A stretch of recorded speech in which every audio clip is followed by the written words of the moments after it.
ভাবনা, ভাবনা মা, ভাবনা, তোকে সারা রাত আমি খুঁজে বেরিয়েছি মা। ওঠ মা, চোখ খোল।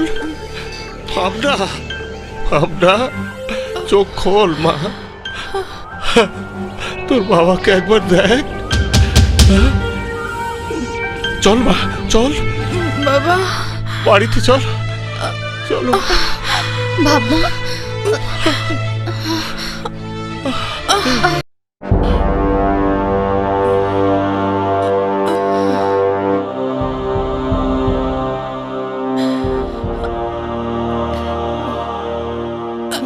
ভাবনা, এই তোমরা ধরো ওকে। কি হলো, বসে পড়লি কেন? ঘরে চল।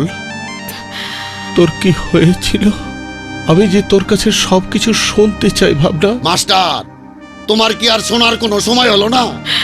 সারা রাত মেয়েটার জীবনের উপর দিয়ে কি তুফান গেছে ভাবনাই জানে সেটা। তাই বলছি, মেয়েটিকে আগে সুস্থ হতে দাও। কি মাস্টার চাচা, শুনলাম কারা নাকি ভাবনারে জঙ্গলে নিয়ে কি সব আজে বাজে কাজ করছে। এখন এই মেয়ে নিয়ে তো তোমার পলাশপুর ছাড়তে হবে। মাস্টার, তুমি তোমার এই অসৎ মেয়েকে নিয়ে এখনই এই গ্রাম ছেড়ে চলে যাবে। কত অহংকার করে ভাবনা আমাকে বলেছিল আমাদের বাড়ির সামনে দিয়ে বউ হয়ে স্বামীর বাড়ি যাবে। এখন কি হবে মাস্টার?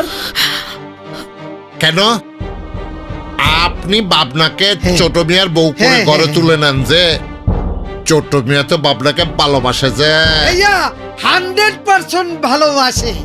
বাসুর কথাই মোর কথা, বুঝছেন? ঠিক বলেছে। বড় মিয়া, আমরা তো আর জানতাম না তোমার ছোট ভাই ভাবনারে ভালোবাসে।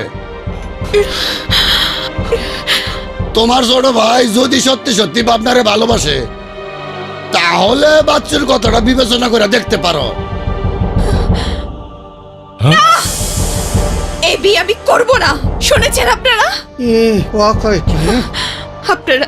আপনারা সবাই বিশ্বাস করুন,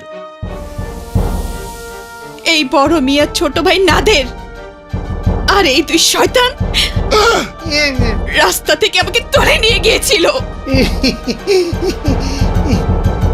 আপনারা কেউ ওর কথা বিশ্বাস করবেন না। আমার ছোট ভাই ভাবনাকে তুলে নিয়ে যায়নি।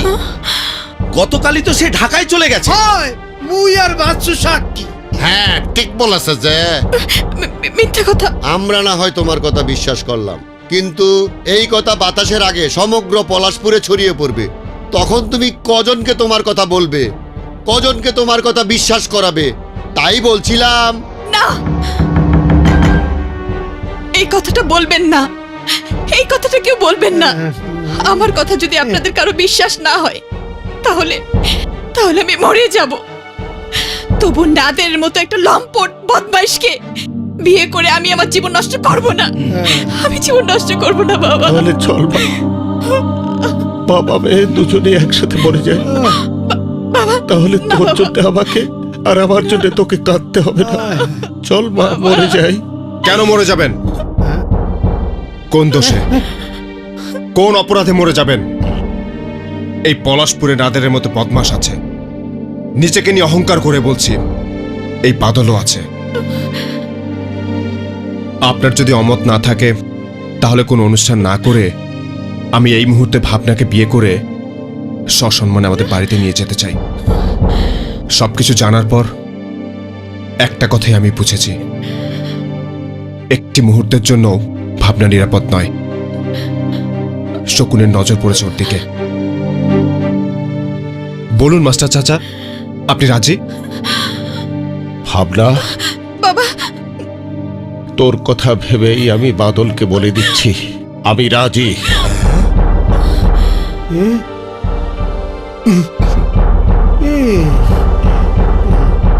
কিন্তু বাবা, আমি মানে সবার জীবনের সব চাওয়া, সব স্বপ্ন সত্য হয় না।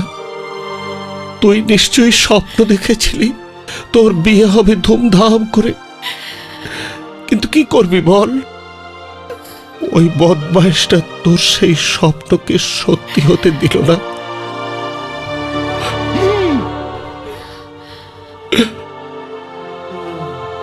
চল মা, চল কাজী অফিসে চল।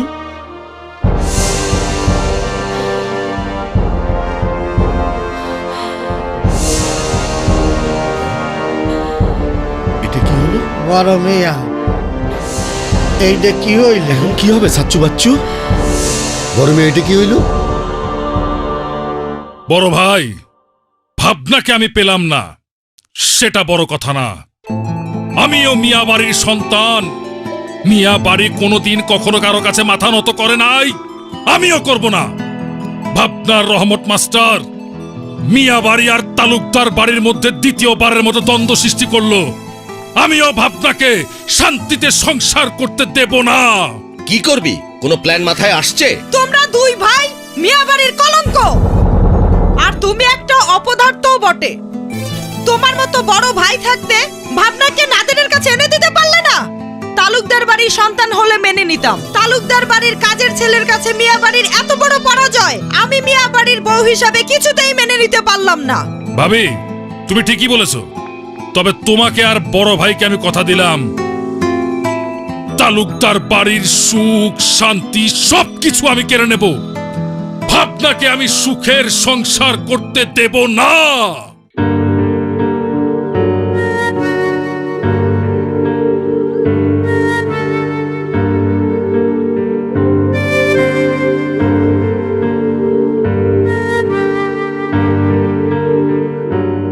মা, মা, কিরে চেঁচামেচি করছিস কেন? আরে ভাবনা মাঝে।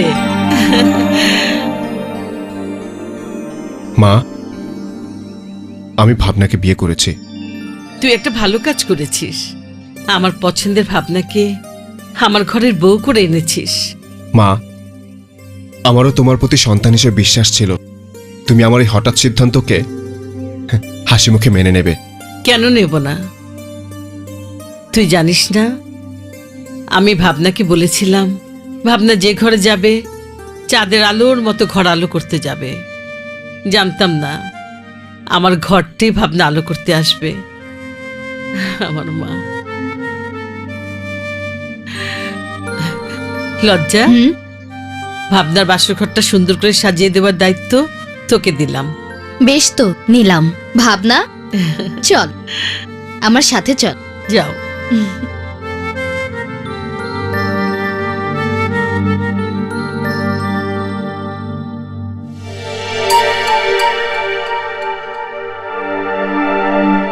তাহলে এতদিনে আমার স্বপ্ন বাস্তবে রূপ নেবে।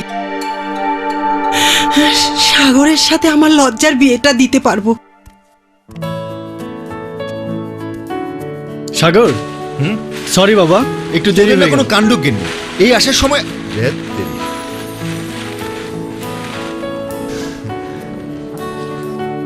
আচ্ছা, তুমি ছবিটা দেখাতে চাও না কেন? আরে তোমার ভয়টা কিসের?